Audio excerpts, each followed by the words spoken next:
Perspective listeners and viewers. I am Martina. This is my lovely co host. The Seth. And welcome to our Healthcare in America, Shattering the Veil. By now, hopefully, you have seen our first two guest videos, and this is next up. But if you haven't seen those videos, we recommend you go back and watch or listen to them. Or And listen on the podcast. yeah, you listen, we on Spotify or on iTunes, YouTube, the world is our oyster.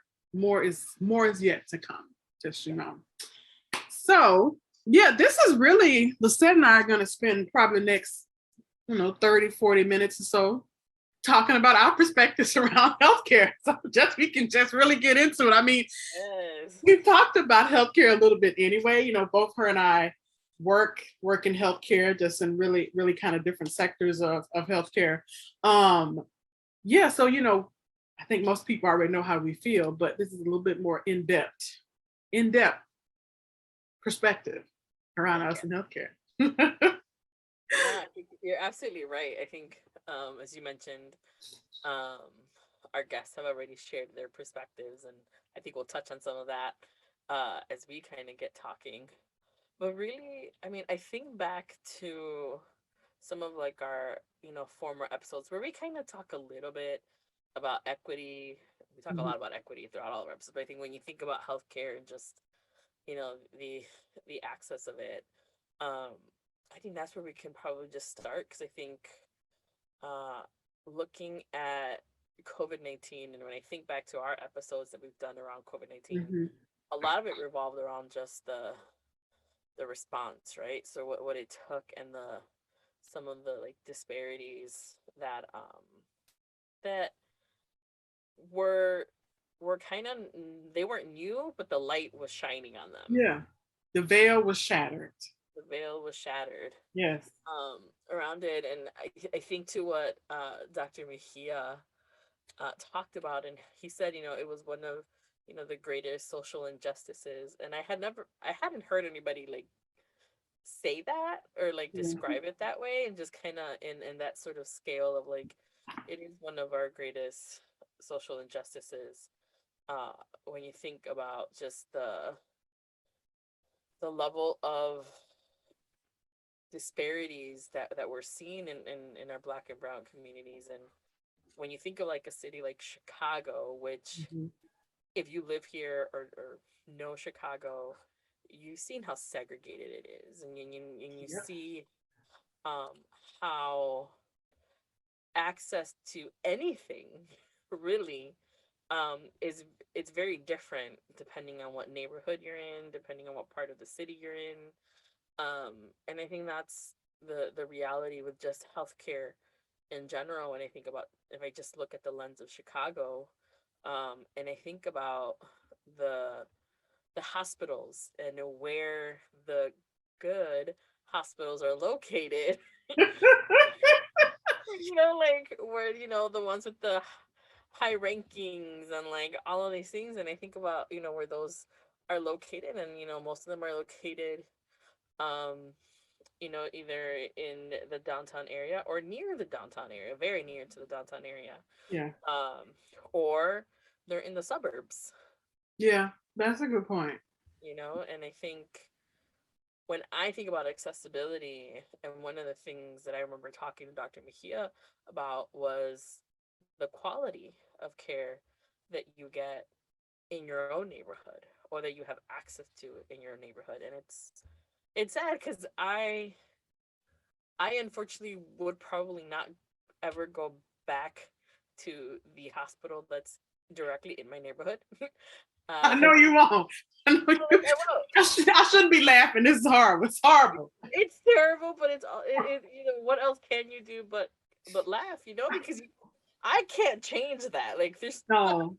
there's nothing I can do to change it right now. But if you watched the other one of the other episodes, I think it was with one of Dr. Mejia's episodes that I think I went into sort of um how you know my dad wasn't getting the care, couldn't get access to the care that he needed.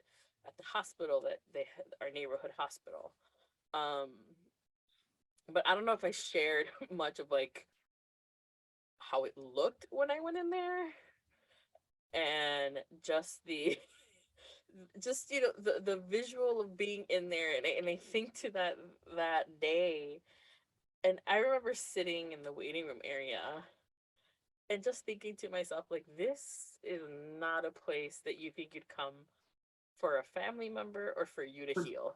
Not for care. Mm-mm. Mm-mm. I was like, not for care. It just, I mean, it was uncomfortable, like physically uncomfortable because the seats were I terrible. remember you were saying like even just like you were like just like have some fresh paint on the walls. Get some, And the you wall, know, like, everything simple things. around you just felt just Like they dark, don't care. You know, like grimy, and oh, like mm-hmm. you knew Yeah. you knew, and I think you felt as if you were being cared for here. Mm-hmm. Like, and I'm like, and that's just me going in. I mean, I had not been in there ages. It's been ages since I had to go in there, and even back then, it wasn't The best, the probably. best. But to see it, and I was like, and to experience it, I think was more. I didn't end up going to the back with my dad, but my mom did, and I remember her coming back, and we were going back home, um, and she's like, I don't want your dad there. Like, it just, even like the room was, she's like, I don't, there was just something about everything. It just didn't feel like like a place that you're gonna get cared for or taken care of. Like, she was just like, just didn't feel that way, didn't look that way. Um, we ended up getting my dad out of there. My sister came, and even my sister was there and was like, she's like, I like we couldn't have left my dad there. Like, there's just no way.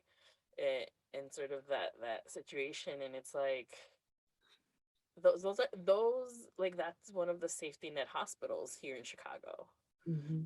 and that's where if you are uninsured, underinsured, um that's where you're gonna go. Like, that's, because that's, they have to take you, right? And if you can't pay, Yeah. they can't deny you service, or or not provide the care, if you come in, and they do that. But it's like, yeah, I was like, no, this is, I think I told you this, Bertina. Like, I feel like that's just a place you're just gonna die. Like, that's Yeah. how it felt. That's why I'm waiting for you to say that part. That was my It's initial true. reaction. Like, I was like, you come here to die. Like, you don't feel like you're gonna get out of here. Um, yeah, but yeah, That's just so that's so sad because like you yeah, said, that's how a number of safety hospitals. I feel, here in Chicago at least, and probably the Chicagoland area. I can't speak for other, safety net hospitals across the country, but I'm sure there are some that are probably just like this. But um when I heard you say that, this is like a place where you come to die. That's so sad because that's definitely not the outcome that people want for their loved ones. You come in there to get care. And it just, I think I might have said it. Well, I did say it. I think it was in Carmen's video. I was like, healthcare is just, well, I said insurance is just yeah, trash, but healthcare is trash too, in the United States, in a sense where it's like, I mean, and we've talked about where, you know, just having adequate, accessible healthcare is a right. It's not a privilege that somebody should have just because they can't afford such and such or going to this private hospital or whatever. I mean, even a nice public hospital, um that shouldn't, be an issue. And you're right, when we see the more um well-known hospitals that are the ones people want to go to if they do need to go to, if they are in a healthcare emergency situation. um and then you just look at the ones that other people just don't have an option and they gotta go to. It's like, why are we not? Why has nobody said anything? I mean, I'm just like, is anybody out here doing anything about this? I just, and this is just my thought. I'm like, really, because we got, like you said, we have a lot of nice hospitals. I would say a number of yeah, well-known really great hospitals here in Chicago. But then, we got the other ones who, like I said, who are safety nets, who are struggling just to get by. And it always seemed like they're just given an inch, like whether it's like a grant that they've had to get or assistance from the state or federal government, it's just an inch, just enough to get by. But I'm like, why is it that way? This is a place of care. Why do we have, people just feeling they're like, yeah, this is a place to die. I don't want to ever come back here. Let's get the hell out of here. And people shouldn't feel that way. And I mean, well, I guess in some extent in a hospital, you do want to get the hell out of there. You don't want to stay there forever. You want to come there, get what you need done, and then leave. But it shouldn't be a place where you feel like you all felt. And that to me is just so baffling, how we live living in the United States, a country that's supposed to be developed. And we have these situations happening, not just here in Chicago. I'm sure it's in LA, New York, all the major cities, and probably even small cities as well, that are experiencing this. And it just feels like nothing's happening. At least for me, it just feels like nothing happened. If people listening, watching, know about things that are out there happening around this, I would love for you to share, comment, find us on Instagram or send us a message, because I am very interested, because this is, and this is, again, goes part to why all this is trash, because you got these very successful hospitals over here where the people who work there, especially, the physicians, are making bank. And then, and then you also have safety net hospitals where some of their administrative people are making bank too. So you over here paying multiple people hundreds of thousands of dollars, but you can't afford to have better just chairs. You can't get some fresh paint on the wall. I'm gonna take a sip of water. And I, as you were talking, and especially that last portion of, like, you can't afford to, whether it's chairs, whatever, visually, yeah, give a person hope, because that's what you want a hospital to sort of kind of give you as the person that's waiting, or even the person that's, in a room trying, right. getting the care. Like, you want to have that sense of hope and just thing. But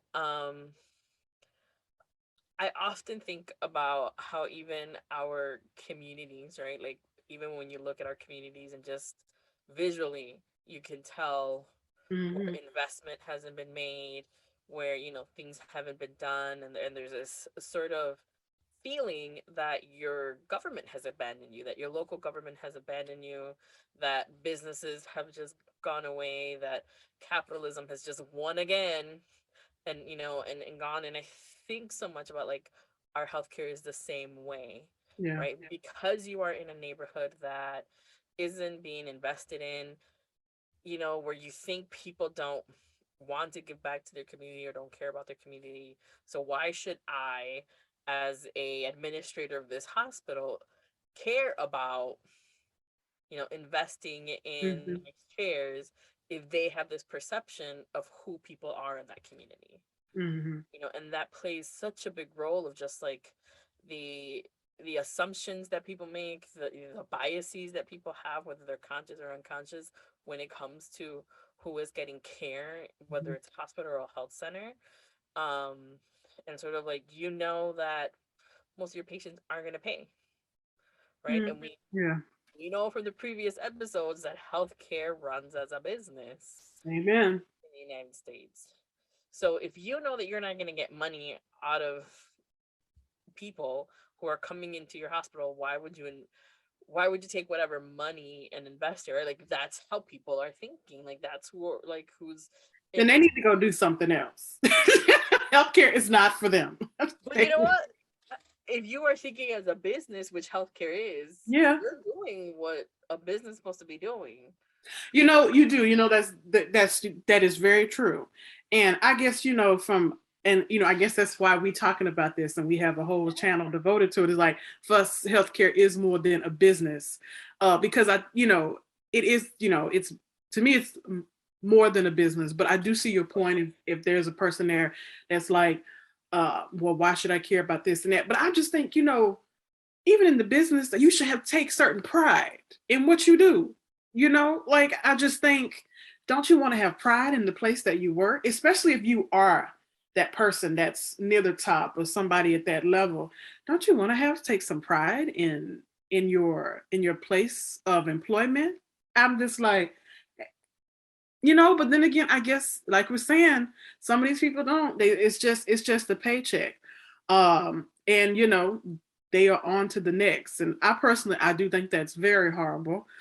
Because I do think, and you know, just like if you listen to Dr. Mejia's video, he talks about, of course, you know, how he feels for his colleagues who are just in this for the business, like, you know, for Right, the, but more in the private practice sense. yeah, more, yeah, in the private practice, who are just kind of in it for the financial rewards, however you want to, you know, put it, spin it. And I kind of feel that way too, because I mean, you know, for the longest time, I always wanted to be a physician. Organic chemistry took me out.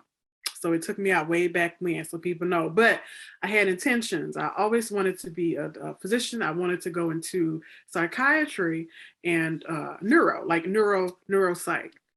And for me, it was, of course, you know, it any kind of physician, you're going to make good money.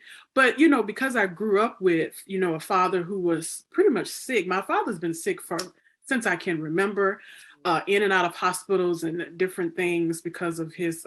He had a on the job injury, which has just completely followed him to this day. And even myself, I was sick for a while when I was younger, and so just really got me to want to know more about the healthcare system and wanted to be a physician and help other people. Even now, I'm more, I'm obviously I'm not a physician, but I've always wanted to help other people. So I guess for me, sometimes it's hard to see that people are just in healthcare for the business. Um, and I wonder what the, you know, and I feel like certain people who may be in it for the business doesn't always want to say that because it looks horrible, you know, but I It bet looks and it sounds terrible. it sounds horrible. And I feel like nobody would even dare say it, but I wonder behind closed doors, who is saying it? There's people, of course there are. I think it's one of those Yeah. unfortunate things that happen when you, especially obviously in the United States, healthcare is run as a business. It's not Mm-hmm. equal access to everyone. Um, and in order to combat that, you have to have such a system structural change to healthcare in the United States. Like, you know, one of the things that I know you and I always talk about is universal healthcare. Like, Mm-hmm. you know, that being such a big key to ensuring um you know, just equal access to it, right? Ensuring that healthcare is a right and not a privilege, because right now healthcare, like good healthcare that's going to get you to where you want to be in physical health, like that's a privilege for a lot of people. Like Yeah. that is not everyone has access to it. Like even those that have insurance, like even the type of insurance that you have determines, you know, your privilege in the system, which is terrible. It is. Like to think that, you know, I may have access to certain care, medications, things because of just the type of insurance that I'm able to Mm-hmm. afford, uh versus, you know, someone else who just can't afford and has to take, you know, whatever they can, and then it offers them, you know, less coverage, higher deductibles, like higher cope, like all these things that just like, Makes it so difficult to just get basic care. it's like, you know, I was like, that's not fair. Like, you know, Mm-mm. the way that, again, and I'll keep saying it, the way that this business is just being run, um, it's really just taking the humanity out of it, right? Like Yeah. you kind of have to take the human aspect out of it in order I to, mean, Lord, for where we at, yes. because you can't, like, the fact that you are, I mean, I think one of the things that was said was like, you can go bankrupt by medical expenses. You know, you can lose your home, you can lose so many things because of medical expenses, because, you know, Lord forbid anyone comes down with a serious health condition. Or you need a major surgery. Yeah, or Yeah. something that's going to require treatments for months, and you're in the hospital for months. The hospital stay is expensive. Like I remember like saying you go into ER and you're looking at it at a minimum of like $10,000 bill if you don't have insurance.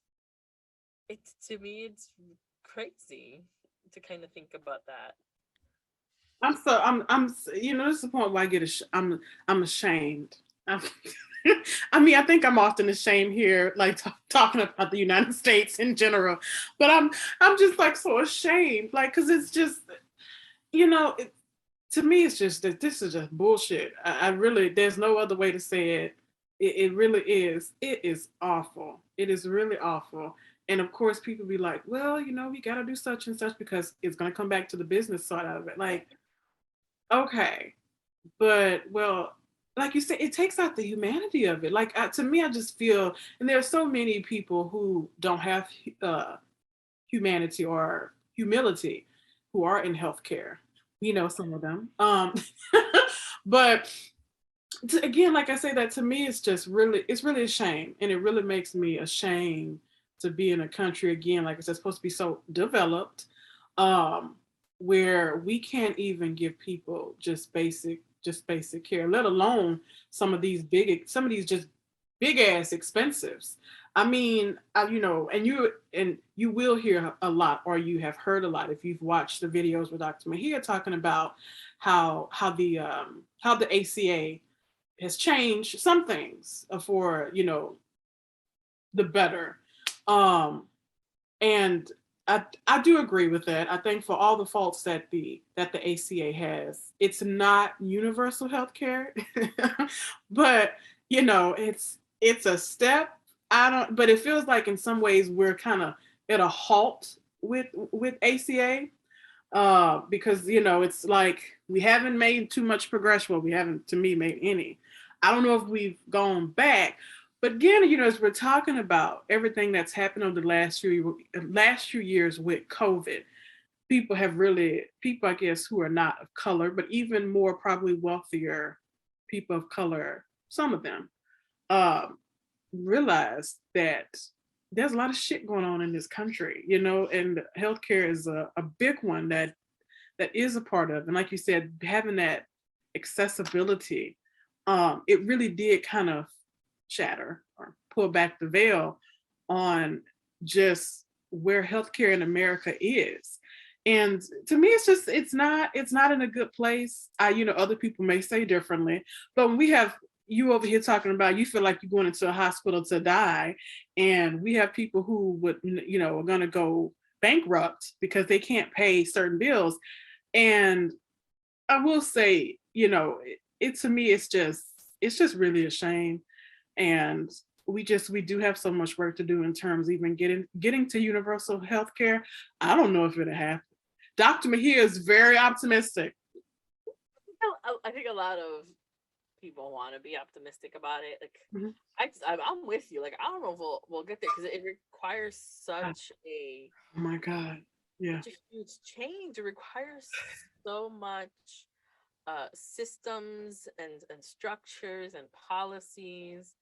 It requires people to agree on it. It requires our political parties to agree on something, and they can't even. I mean, they can't even agree on anything nowadays. Like there's just nowhere where they kind of meet in the middle. But one of the things that I remember uh was it was before the ACA, and it was probably just a year or two after I had um when I graduated college. Mhm. My dad had been laid off. Nobody had health insurance, and I remember I had a health scare, and I needed to see a doctor, but I knew I couldn't afford even to go to like our local like community health center because you have to pay like You gotta just pay up because front. they take you in, you still got to pay. Mhm. And yeah, they can help you with some things, but I was like, but I knew that it was mine wasn't gonna be like a one time thing. Like I knew I was gonna have to have more things done and test runs. So I remember coming across a free clinic, and this actually ends up being one of the largest free clinics in the country. And I remember I went and, I showed them, and you have to wait because you have to see if they have capacity to take you in as a Yeah. patient. So they were like, oh, thankfully they actually had openings. So I went in and did all the paperwork, and they were like, okay, well, we can take you in as a patient. You can be a patient of ours. And I was like, great. Um, Mind you, like all of the doctors, they're all there on a volunteer basis. So you may or may not get the same doctor every time. Yeah, I don't know if these have gotten any different now because this was back in like 2010 or something.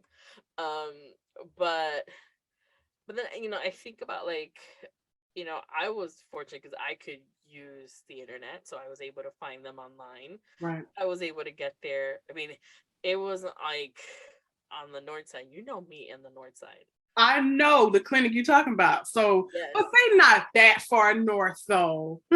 From me. Oh well, yeah. Yes, for you. Yes. It is a hike, a skip and jump. It's yeah. Not like it's just a 10-minute. No, it's not just it's not 10 minutes for you. And I didn't have a car then, so I had to. Oh hell, you had to take the public transportation or public transportation, bus. Oh yeah, it took you a bit, yeah. Hated it.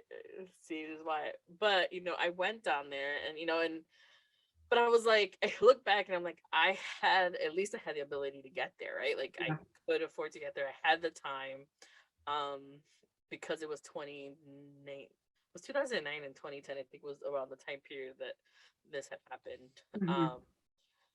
So didn't have a job because the economy was terrible. And I'm trying to get one. So I remember when, and then, I remember when in October. I didn't get like my final clear that it wasn't because the thing was they were like it was like you could maybe have like cervical cancer, we don't know, we have to do all these things and all these stuff. It wasn't until like the following year, so this is like October of 2009 into 2010, which probably was around the spring, that I finally had my whatever surgery thing that I had to get done. And like my final diagnosis like came like way later. It was just this long Well, thank goodness you didn't have anything too severe, which is basically what you're getting at. Yeah, I didn't have anything severe, but I was like, I mean, imagine if I did though. If you and did, I waited yeah. that long, and I had to go that long because it was like, well, you have to go here, and because um our our systems don't talk to each other. No, ma'am, they don't. So they were like, "Oh, we don't have your referral." I'm like, "They sent it to y'all. They told me they sent it to y'all." Like, No. I don't know. I mean, thank God, because God had angels around me, because He knows this introverted girl right here. I know. I can see you be like, "Wait a minute." Like, forget it. I'll just live with this and like Oh. and deal with it later. God just put angels in these places because they were like, let me see what I can do. Well, and they did what they had to do, and I was like, because the Lord knows me. It was like, Yes, I gotta put these angels in her path because she's not gonna come back. She's not gonna come. I shouldn't be laughing. I shouldn't be. What else? Like I think about it then, and it's one of those things I remember. Probably like 2-3 years ago, I met the executive director of that clinic. And I shared with her my story like really briefly, and was like, I appreciate the work that you all do, because it's not easy to be a free clinic. Mm-hmm. And I can't even imagine having to say no to people. You can't take them in because you're at capacity. You don't have the bandwidth to sort of bring in. You can only do a certain number of. Like, Right. I can't even imagine what there's whole free internal clinics across the country. And I just can't imagine having to operate in this system because you don't get grant, you don't get government funding because you're not a federally qualified health center, and then so you're dependent on grants, you're dependent on these physicians and people, Free time from people, yeah. free time, and I don't know if their nurses are volunteer. I don't know if they like go for grants to be able to pay their nurses and their like medical assistants or things like that. But it's crazy, and I always go back to that experience because I was like, that was one of like the saddest experience that I had as someone having to navigate our healthcare system, you Mhm. know, and thankfully, like I know the language, you know, thankfully I'm tech savvy, um, have a phone, I had a phone, like all these things that, you know, that allowed me, you know, I had access to the transportation that I needed Yeah. access to. But there's people that don't. There's people that don't have the time. Like if I was working, I have no idea how I would have been able to make those random Yeah. appointments because it was like, oh, you can go at this time at like 11:40. I'm like, if I had been working, like how was I? And it was like, oh, they can take you in like tomorrow. So like sometimes it was just like, oh, you just have to drop whatever You, you're doing, and you got to take what they got. you know. And it's like I can't even imagine navigating, you know, like even like currently with my parents, you know, thankfully they're both retired, but like they get some random appointment sometimes where they're like, well, if you can come in today we can see you, and they're like, well, I'll take it because I don't know when The next one. Oh yeah. it is. I'm like, oh man, like this is a healthcare, like you have to just, Some and you bullshit. don't have flexibility if you don't have flexibility at work, like what do? You wait a whole other week until you're able to get seen. Like it's just terrible. Well, you should already know. You might know what I'm about to say. This only happens because the government allows it to happen. Okay, it does not have to be this way. And I know people are gonna be like, "Well, what does the government have to do to blah blah blah?" The government has everything to do with it because they have the power. If they'll be pretty much the government is the only one that can change the laws and the regulation. Ain't no other entity I know of that can, change regulations and policies. And things could be better. Like we could be doing so much better here. I was really just watching a documentary last week. It's on a completely different topic. I mean, it's about healthcare, but it's completely different.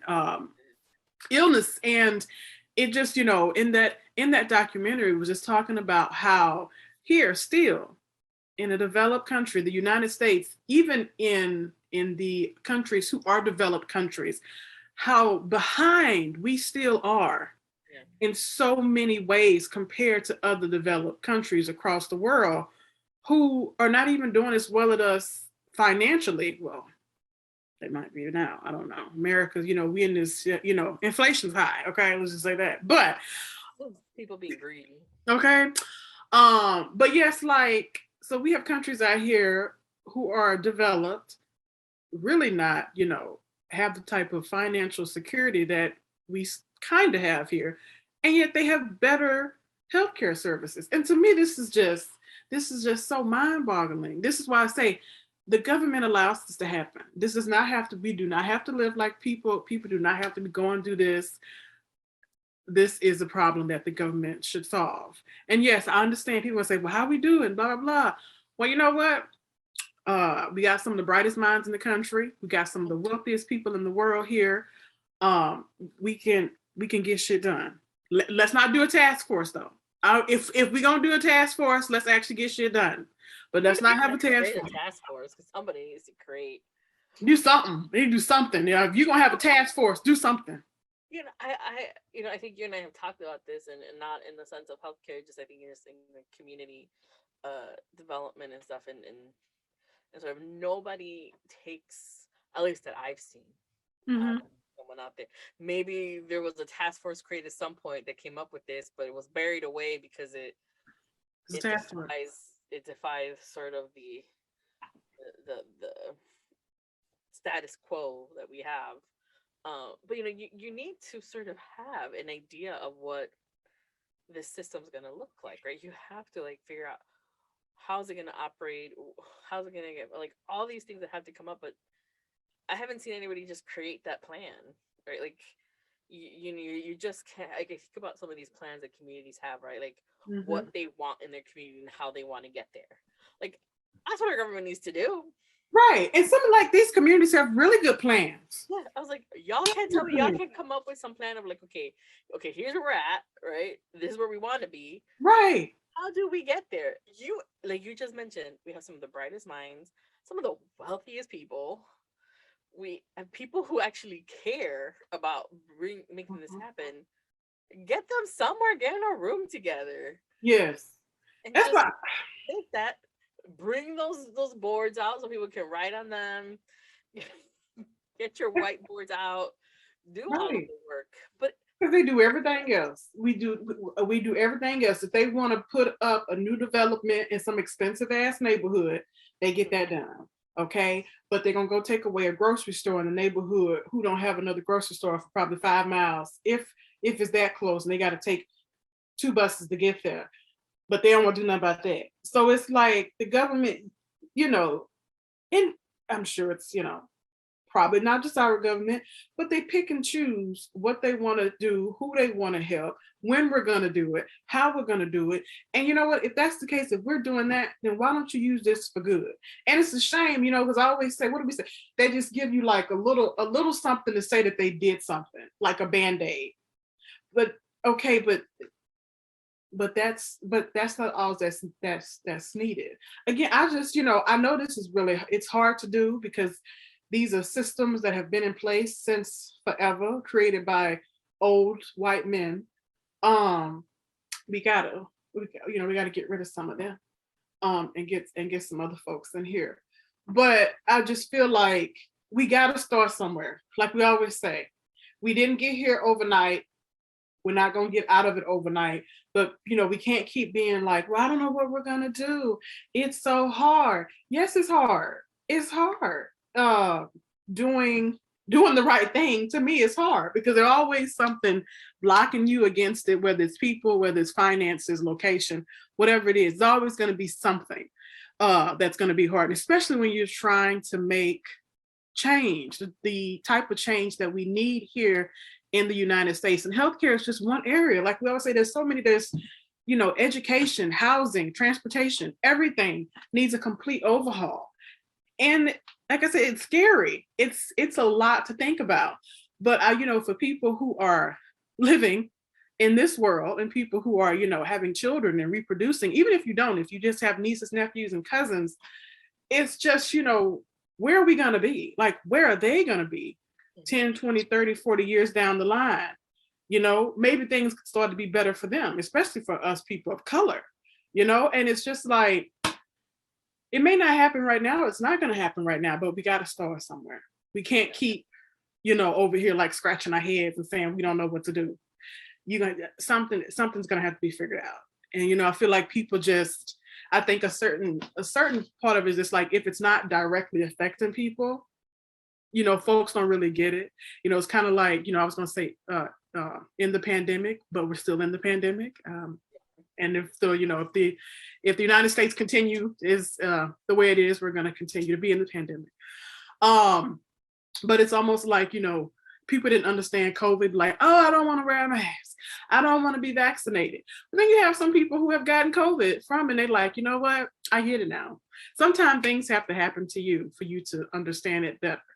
But I just think, we're just not going to solve this without our governments. And again, like, again, we say on here, these systems are working. They're working for the people that they're supposed to, which is, like you said, that I think is the really hard part, because people's mentality, who will say, well, systems aren't broken. What are we talking about? Like, but I'm like, look around you.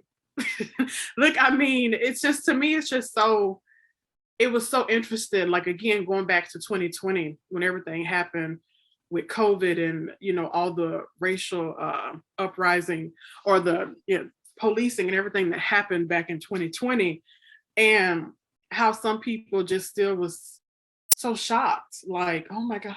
Even like with Trump, I hate to say his name, even when he was in office, people would just thought like racism didn't exist. It still exists. Don't get me wrong. Like, the Obamas came in and made us feel good for 8 years. Yeah. You feel like we were one big happy family, kumbaya. But Obama couldn't stand there forever. Biden is not going to stand there forever. He's doing okay, But it's just almost like, I don't know. I got lost in my words. Let's let go. It's just so much. I mean, to your point, there is so much, and you mentioned sort of um, the system is working the way it's supposed to be working, right? Like it Mhm. benefits those that it benefits, and I think that's the big issue, right? Like that's one of the core things that needs to be addressed is that those that are benefiting from it, those that are getting, whether it's money, whether it's the power or the Mhm. proximity to power, because we know everybody wants that proximity to power, no matter what color you are. You will, a lot of people want that power and what it comes with it. Um, and I think it's those people who are benefiting from it, right? Who say like, if you change, I mean, imagine if we went, universal health care. Insurance companies, Will have a fit, honey. They they are the reason, or one of the reasons, why the ACA ended up being trash at the end of the day. When you look at it as a policy, it just didn't really do what Obama set out for it to do. Like they had to make so many changes. They had like it was like a skeleton of of what it what was supposed to be. what it's supposed to do and what it's supposed to be, and it continues to just be, bones be taken out. Like, we gotta do this and get these, or the challenges continue to be on it because the people who were making money and who make money off of healthcare are losing money or lose money whenever anything kind of digs in. And I think that's why I say like you almost have to take the humanity out of healthcare because if Oh, they do. you Absolutely. have to take the soul out of it because Yeah. if not, if you don't see it and you just that's why I'm like when they look at it just from a business lens, they're able to make those Mhm. decisions. They're able to say like, don't invest in that one, like, or we can invest in that because we're not going to recuperate the money. We got to just focus on this part of the hospital or this part of the health center, like all these things because people are out to make money, especially if they're private owned. Then when you think of the private owned hospitals, Lord, like, yes. Oh my God. I was watching a documentary and they were talking about like how, you know, those, private equity funds are, buying out more of hospitals, particularly safety net hospitals, because they're the ones that would benefit the most from having someone come in and buy them out and invest in them. But they're taking shortcuts and they're taking these and they're doing all these things and getting lower quality items or whatever it is because all they're trying to do is milk it for all the money that they can get out of it, Mhm. and they're not looking at the quality of care. They're just looking at quantity. They're looking at those dollar signs. I mean, they see you and me and they're like, oh, dollar signs. That's all they That's see. all. Yeah. And I think that's the big thing. And then it's not just a dollar sign, just the racism that exists, right? In these systems and sort of, you know, who is deserving of care and who isn't. Think about the misogyny in healthcare, and the care that women in general Hmm. get or don't get. I've been seeing a lot more TikToks, Of of course. course, Of course. of women sharing how doctors have dismissed their pain or have said like, "Oh, it's just in your head. It's not as painful." Like I think women are sharing about like, you know, and I'm sorry, it's two women. Like I don't know what you think you're gonna get out of this, What are you gonna exactly? but there's they're talking, they talk about like their pap smears and when they're having like they have to take a piece of their cervix out. Those are painful. I Yeah. don't know where in your doctor training they told you that it's not That it's painful. not going to. Like Yeah. a little pinch. I was like, y'all are liars. Look, it can be a pinch, and look, now everybody's different, but for the most part, that is a pinch out of a piece of your body, I was essentially. like, it's no a pap smear is no fun. I don't It's know. not. I know no woman that said like, oh, it's a I'm looking forward to breeze. this.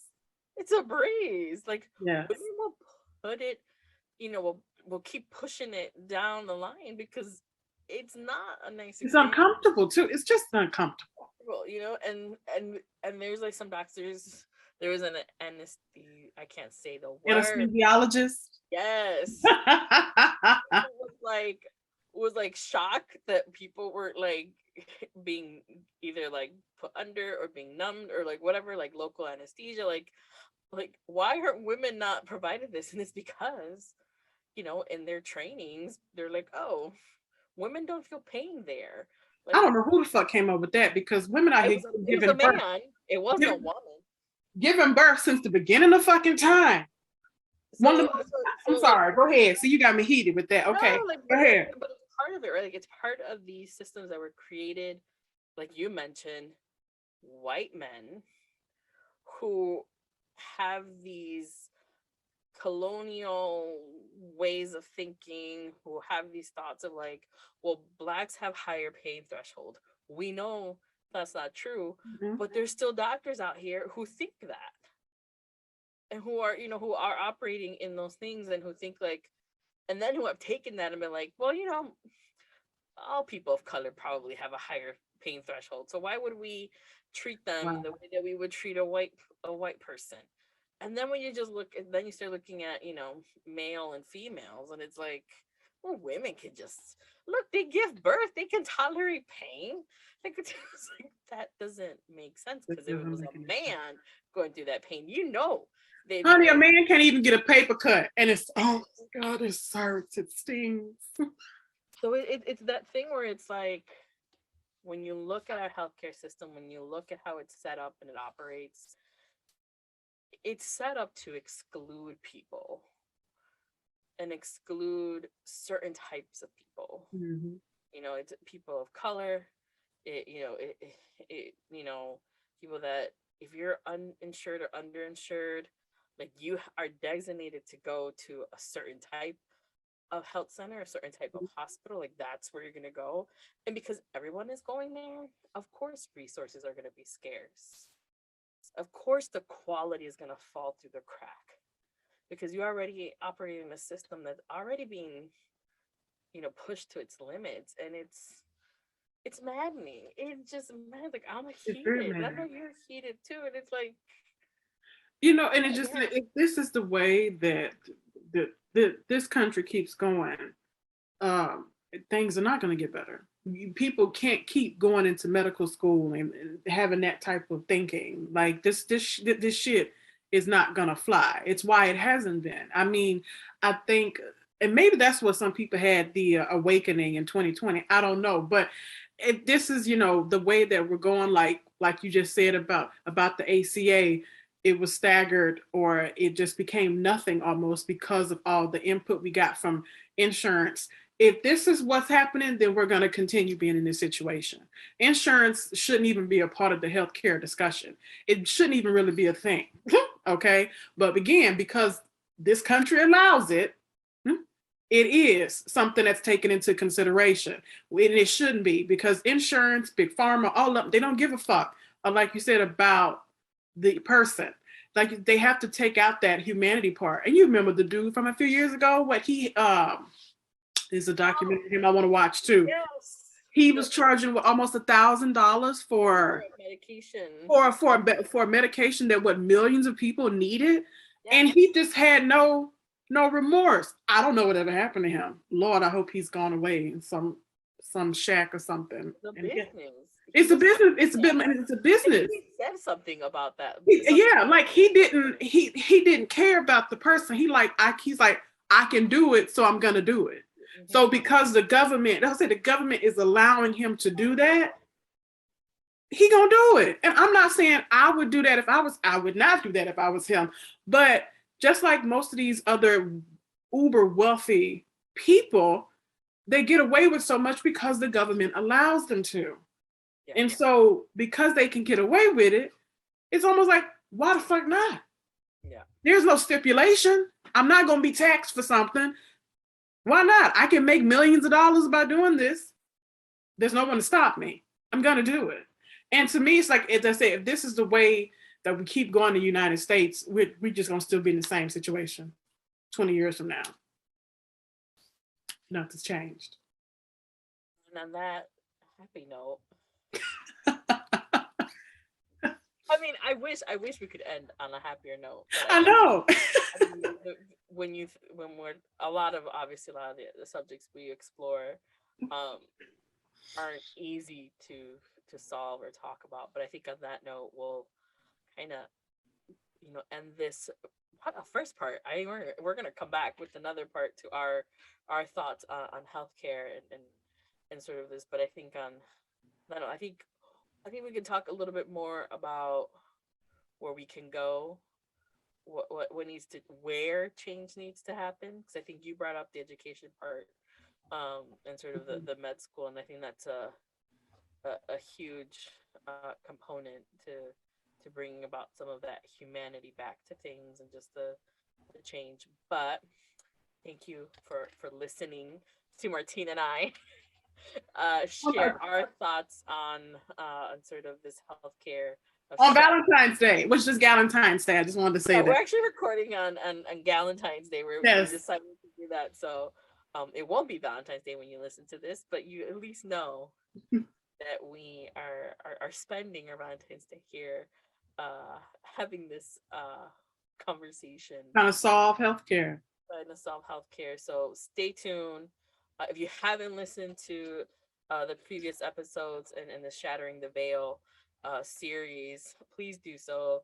And I know we have Dr. Mejia and Carmen as well. So there's two guests that we've had so far. So please go and listen to them, because we'll be referencing those episodes. Yep. And sort of the upcoming episode as well. So thank you. Always feel free to reach out to us, our Instagram, our Facebook page, or comment on if you're watching this. Yeah, comment down below as well. But come back and we'll continue this conversation. Thank you. Bye.